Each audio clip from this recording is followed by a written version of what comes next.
الفيديو التاني من فيديوهات الذكاء الاصطناعي من كانفا اللي هنتكلم فيها عن ازاله جزء من الصوره واستبداله بجزء تاني.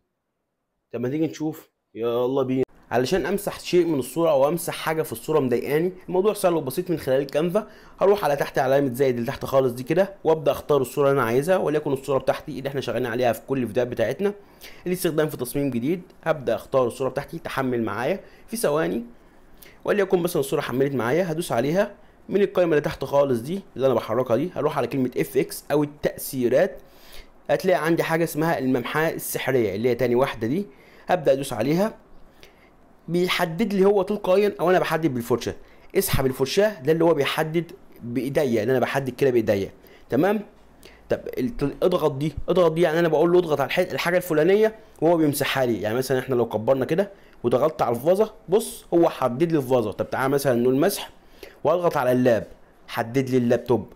طب عايزين مثلا ان احنا قلنا نمسح الفازه، ادوس مسح، هبدا ادوس على الفازه، ادوس على كلمه مسح، شوف تلقائيا من غير ما اعمل اي حاجه. تلقائيا انا دوبك بس دوست على كلمه الفازه، دوست على اضغط ودوست على كلمه الفازه، بص اتمسحت اهو.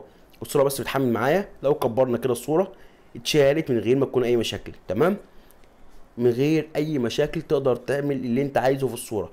لو رجعنا كده زي ما انت شايف الفازه اهو، دوسنا كده، شايف الفرق؟ وبكده نكون عرفنا الفيديو التاني من فيديوهات الذكاء الاصطناعي من كانفا اللي بنتعرف فيها عن ازاله جزء من الصوره. سلام.